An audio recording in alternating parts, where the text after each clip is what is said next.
কি খবৰ মই নিৰঞ্জন বৰা মোৰ ইউটিউব চেনেল নিৰঞ্জন বৰালৈ আপোনালোক সকলোকে পুনৰবাৰ স্বাগতম জনাইছোঁ। ফাইনেলি টেট অসম চৰকাৰৰ টেট শিক্ষকৰ ৰিজাল্টসমূহ মুকলি কৰিলে। কেতিয়া মুকলি কৰিলে আৰু যদি আপোনালোকে এক্সাম দি থৈছিলে তেন্তে আপোনালোকৰ কাৰণে ভাল খবৰ।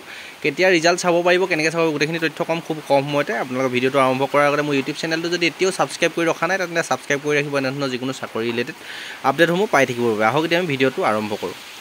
Government of Assam, office of the director of secondary education Assam, কাহিলীৰ পৰা গুৱাহাটীৰ ফালৰ এখন নটিচ আহিছে। আপোনালোকৰ টেট শিক্ষক দুই ধৰণৰ পোষ্ট আছিলে, L P teacher and U P teacher, মানে পোষ্ট গ্ৰেজুৱেশ্যন লেভেল। আপুনি হাই ছেকেণ্ডেৰী পাছ কৰি এল পি টিচাৰত এক্সাম যদি দিছিলে, আৰু যদি গ্ৰেজুৱেশ্যন কমপ্লিট কৰি ইউ পি মানে প্ৰায় এম ই স্কুল মানত যদি আপোনালোকৰ টিচাৰৰ কাৰণে এক্সাম দিছিলে, এই এক্সামটো অনুষ্ঠিত হৈছিলে আপোনালোকৰ 19/1/2025 জানুৱাৰী মাহৰ 19 তাৰিখে হৈছিলে। আৰু যিহেতু ৰিজাল্ট আপোনালোকৰ দুখন পেপাৰ যিটো আছিলে OMR বেছত হৈছিলে, লিখিত পৰীক্ষা হৈছিলে, আপোনালোকৰ ৰিজাল্টটো আহিব 30 তাৰিখ 5 মাহ 2025। আজি যিহেতু 30 তাৰিখ হয়, আপোনালোকৰ অফিচিয়েল ৱেবছাইটটো ভিজিট কৰি থাকিব লাগিব, ছেকেণ্ডেৰী অফ এডুকেশ্যন আছামৰ। এইটো ইয়াত যিটো ক'লা আখৰে লিখা আছে https://madhyamik.assam.gov.in, আপুনি অফিচিয়েল ৱেবছাইটটো আপুনি চেক কৰি থাকিব। আজি যিহেতু ৰিজাল্ট যিকোনো সময়তে আহি যাব, বৰ্তমানলৈকে অহা নাই।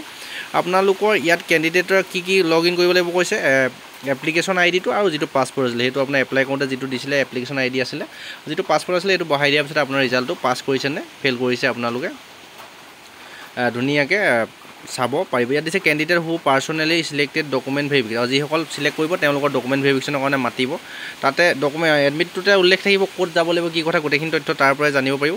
আৰু যদি আপুনি ৰিজাল্টটো চোৱাত বা কিবা যদি এডমিট কাৰ্ডখন ডাউনলোড কৰাত কিবা যদি টেকনিকেলি প্ৰব্লেম পায়, তেন্তে এইটো যিটো টেকনিকেল ছাপৰ্টেড টোল ফ্ৰী নাম্বাৰ দিছে, এই ফোন নাম্বাৰটো আপুনি কল কৰিব পাৰিব 10টা বজাৰ পৰা 5টা বজাৰ ভিতৰত, মানে ৰাতিপুৱা 10টা বজাৰ পৰা আগবেলা, পাছবেলা 5টা বজাৰ ভিতৰত। আপুনি মনডে টু ছেটাৰডেলৈকে, ছানডে দিনা অফ থাকে, আপুনি যিকোনো সহায় সেই ফোন কৰি আপুনি তাৰ পৰা জানিব পাৰে। এইটো এটা সৰু আপডেট আছিলে, সকলোলৈকে শ্বেয়াৰ কৰি দিব। যিসকলে এক্সাম দি থৈছিলে আছাম টেটত LP এণ্ড UP কাৰণে, তেওঁলোকৰ আজি ৰিজাল্টসমূহ মুকলি কৰিব, অৰ্থাৎ কৰিলে আপুনি ৱেবছাইটটো ভিজিট কৰি থাকিলে গম পাব যদি এক্সাম থৈছিলে। সকলোলৈকে শ্বেয়াৰ কৰি দিব। ডেছক্ৰিপশ্যনতে হোৱাটছআপ গ্ৰুপৰ লিংক আছে, টেলিগ্ৰাম চেনেলৰ লিংক আছে, ইনষ্টা ID, গোটেইখিনি তথ্য দিয়া আছে। আপুনি যদি মোৰ লগত জড়িত হৈ থাকিব বিচাৰে তেন্তে ছাবস্ক্ৰাইব ফ'ল' কৰি ৰাখিব। ধন্যবাদ।